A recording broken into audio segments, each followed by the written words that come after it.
출애굽기 4장 1절에서 9절 하나님 말씀 전하겠습니다. 모세는 이 하나님의 부르심에 대해서 5번을 이제 거부를 하는데, 첫 번째 보면 내가 누구이기에, 그러니까 나는 누굽니까? 자기 자신과 관련되어 있었고, 첫 번째 거부는. 두 번째 거부는 당신의 이름, 하나님의 이름이 뭡니까? 당신은 누구십니까? 하나님과 관련되어 있습니다. 그리고 오늘 이제 본문 세 번째 거부는 뭐 어떻게 합니까? 이스라엘 장로들과 관련되어 있습니다. 그들이 안 믿으면 어떻게 합니까? 근데 하나님은 이미 모세가 이 질문을 하기 전에 3장 18절에 이미 답변을 하셨습니다. 이스라엘 장로들이 너의 말을, 모세 말을 들을 거다. 이거 보증한다. 얼마나 낙관적입니까? 다 믿어줄 거야. 걱정하지 마. 다 돼. 그러한 낙관론을 모세는 공유할 수 있습니까? 수용할 수 있습니까? 우리의 삶에 답이 성경에 다 이미 있습니다. 이미 다 성경에 우리 주어져 있습니다. 그런데 어떨 때 보면 내가 이 성경이 있는데 너무 낙관적이다라는 생각이 들죠. 그런 성경의 답을 공유할 수가 있습니까? 수용할 수 있습니까? 그거 누가 모르나? 만만하지도 않고 세상이 호락하지도 않은데. 그러니까 오늘 본문에서 모세는 너무 현실적입니다. 우리도 너무 현실적일 수 있습니다. 납득되지도 않습니다. 걱정, 염려는 점점 더 커집니다. 그래서 오늘 본문에 보면은 이 믿다라는 말이 무려 5번이나 걸쳐 계속 나오는데, 그러니까 결국 이 현실적이다라는 이 우리의 모세의 이 상황은 납득되지 않고 걱정이 계속 커지는 이런 상황은 결국 뭐와 관련되어 있는 거죠? 믿음과 관련되어 있는 겁니다.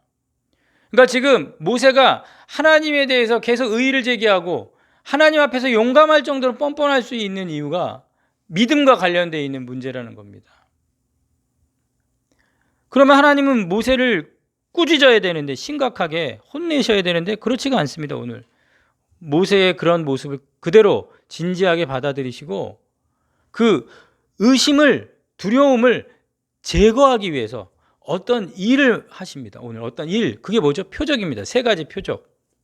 그러니까 그런 3가지 표적을 모세에게 보여주기 위해서 준비해 놓으셨습니다. 그런데 이 표적은 모세만을 위한 게 아니라 이스라엘 자손들도 다 위한 것이었죠. 의심 앞에서, 두려움 앞에서 믿음을 주시기 위해서. 너무 현실적인 우리들에게 믿음을 주시기 위해서, 우리의 삶의 실제 삶의 현장에 우리를 초대하십니다. 믿음으로. 신앙생활 하다 보면 낙심하고 의심되고 두렵고 이런 건 연약한 인간이니까 언제라도 생길 수 있습니다. 근데 중요한 건 그런 나를 아시고 믿음을 주기 위해서 초대하시거든요. 그때는 반드시 응하셔야 됩니다. 그 초대에. 그리고 그 하나님을 만나셔야 됩니다. 의심하던 도마에게도 믿음 없는 자가 되지 말고 믿는 자가 되라. 초대하셔서 반드시 그 의심을 제거해 주시는 하나님, 그분을, 예수님, 그분을, 성령님, 그분을 만나야 될 줄 믿습니다.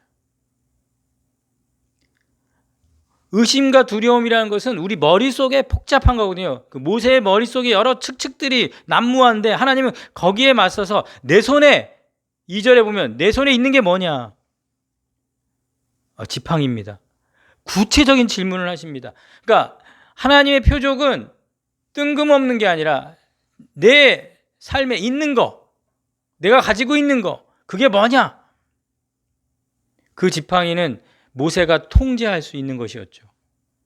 목자의 도구로서 양떼를 인도하고 보호하고 그 통제하고 어떤 자기의 힘의 수단이었습니다. 근데 3절에 그걸 던지라 그랬더니 뱀이 되죠. 그 통제 수단이 위협 수단으로 바뀌는 순간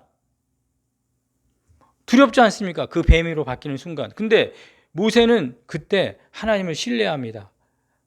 하나님을 믿습니다. 그걸 어떻게 할 수 있냐면 내 손을 내밀어 4절에 꼬리를 잡으라. 그러니까 뱀은 머리를 잡아야 돼 통제가 가능한데 꼬리를 잡으라 그러는데 꼬리를 잡습니다.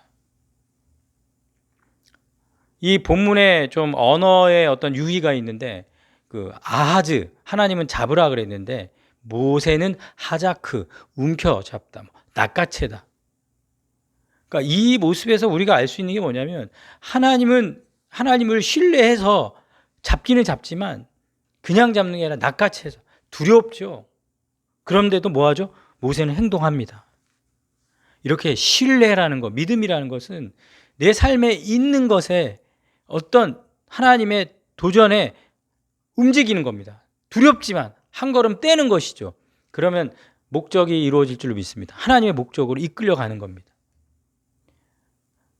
목적이 반드시 있습니다. 표적은 목적이 있습니다. 그게 뭐죠? 오늘 5절에 조상의 하나님, 아브라함의 하나님, 이삭의 하나님, 야곱의 하나님, 그분이 나타나셨다. 그것을 믿게 하기 위한 것이다. 그래서 이 모세의 이런 믿음의 행동, 신뢰적인 행동, 뱀의 꼬리를 잡는 첫 번째 그 믿음의 신뢰적 행동은 이스라엘 장로들을 믿게 만드는 출발이 되는 것이죠. 그래서 나의 신뢰적인 행동은 누군가를 믿음으로 인도합니다. 남편의 신뢰적 믿음의 행동은 아내를 믿게 믿음으로 인도할 수 있고 자녀들을 인도할 수 있고, 또 아내의 믿음의 행동은 남편과 자녀들을 믿음으로 인도할 수 있고, 목회자의 믿음의 신뢰적인 행동은 성도들의 믿음으로 인도할 수 있는 것이죠. 그래서 믿음은 영향력이 있습니다. 믿음에 두렵지만 믿음으로 한 첫 번째 어떤 한 행동은 반드시 누군가를 믿음으로 인도하는 그런 하나님의 목적이 있다는 사실을 꼭 기억하시고, 내가 너무 의심되고 낙심되고 두려운 상황에 있다면 나한테 있는 것 중에서 하나님께서 어떤 도전을 주실 때 두렵지만 믿음으로 한 걸음 떼신다면 그 믿음의 행동이 반드시 하나님의 목적으로 이끌어가는 우리가 될 줄로 믿습니다. 이렇게 모세와 이스라엘 장로들에게 하나님은 나타나셨다. 이렇게 믿음을 준 다음에 이제는 지팡이가 아니라 모세의 모세의 몸에 이 기적이, 표적이 임합니다. 나병, 피부병, 문자적으로 눈처럼 뒤덮이는, 그러니까 자신의 건강, 질병을 통제할 수 있는 것을 보여주시는 거죠. 근데 오늘 성경의 품에, 손을 품에, 가슴에, 그러니까 가슴의 피부에, 그러니까 마음에 새겨야, 가슴에 품어야 무얼요? 하나님의 믿음을 믿어라, 믿습니다. 믿도록, 믿는다. 계속 마음에, 가슴에 새기는 거죠. 이 내 손에 어떤 기적을 통해서. 그래서 하나님은 모세의 입장에서 우리 8절과 9절을 말씀해 주시죠. 여호와께서 이르시되 만일 그들이 너를 믿지 아니하며 그 처음 표적의 표징을 받지 아니하여도 나중 표적의 표징은 믿으리라. 그러니까 너를 믿지 아니하여도 믿으리라. 9절에 그들의 이 두 이적을 믿지 아니하며 내 말을 듣지 아니하거든 너는 나일강 물을 조금 떠다가 땅에 부으라. 내가 떠온 나일강의 물이 땅에서 피가 되리라. 결과적으로 이스라엘 자손은 모세를 믿습니다. 모세를 신뢰합니다. 왜냐하면 표적이 가리키는 방향이 있기 때문에 그렇습니다. 이 표적이 가리키는 그 방향으로 모세가 지금 인도함을 받고 있다는 사실입니다. 하나님 앞에서 애굽이라는 이 파라오라는 이런 절대 권력이 무력하다라는 것은 이 애굽이 지팡이와 뱀, 이게 권위의 상징인데 이 뱀과 지팡이를 통제하는 모습을 모세가 표적을 통해서 깨닫는 거고 믿습니다. 그러니까 그 표적이 가리키는 방향성을 정확하게 하나님께서 모세에게 알려준 것이죠. 우리도 낙관론 앞에서 성경이 말하고 있는 낙관론의 그 뿌리, 내가 두려워하고 있는 현실, 내가 걱정하고 염려하는 그 세상에 모든 것을 창조하시고 그것을 다스리는 권세가 하나님께 있다라는 그 표적의 분명한 방향, 그것을 통해서 하나님께서는 우리를 믿게 하신다라는 것이죠. 그것을 진짜 통제하는 능력과 힘이 하나님께 있음을 믿습니다. 근데 표적과 이제 이 믿음 관계에는 이 표적이라는 것은 좋은 방향이 있고 또 그렇지 않은 방향이 있습니다. 예수님을 따라다니는 많은 사람들에게 예수님이 뭐라 그랬냐면 표적과 기사를 보지 못하면 도무지 믿지 아니하는다. 그러니까 표적만을 구하고 표적 자체만을 요구하는 그런 태도는 믿음과 반하는 행동이다. 그러니까 이게 표적이 안 좋은 방향이죠. 하지만 표적이 좋은 방향으로 흐른다라는 것은 요한복음 20장 30절에 기록되지 아니한 많은 다른 표적이 많다. 그 이유는 하나님의 아들 그리스도이심을 뭐 하려고요? 믿게 하려 하며 그렇게 믿어서 힘을 얻어서 그 이름을 힘입어 생명을 얻게 하려 합니다. 이렇게 말씀하십니다. 그래서 지금 이미 나에게 믿음이 있고 예수 그리스도가 믿어지고 힘이 생기고 생명이 있다면 표적은 필요 없는 것입니다. 이미 너무나도 많은 표적을 우리가 경험했고 보았기 때문에 그러함에도 믿음이 없고 의심하고 두려워하는 자에게 하나님께서는 표적 자체만을 주시려는 게 아니라 무엇을 주시기 위해서? 믿음, 믿게 하기 위해서.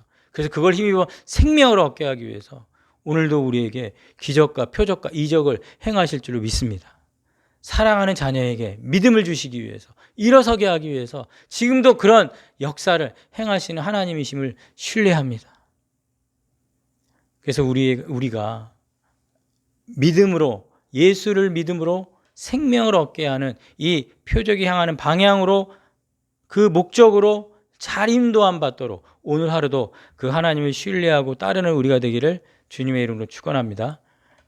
기도하겠습니다. 살아계신 하나님, 우리에게 믿음을 주시옵소서. 그 믿음, 예수 그리스도를 믿음으로 힘입어 생명을 얻게 주시옵소서.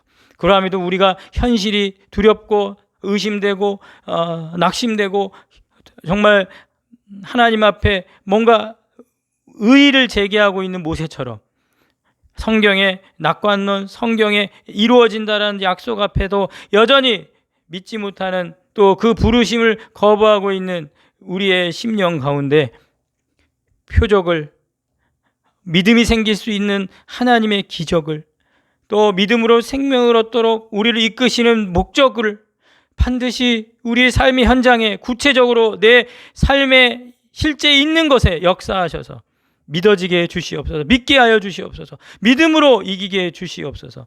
하나님, 오늘도 의심하고 두려워하고 나약한 우리의 현실을 오늘 믿게 하시는 구체적인 삶의 기적을 통해 하나님을 믿어 생명을 얻도록 우리 가운데 역사해 주시옵소서.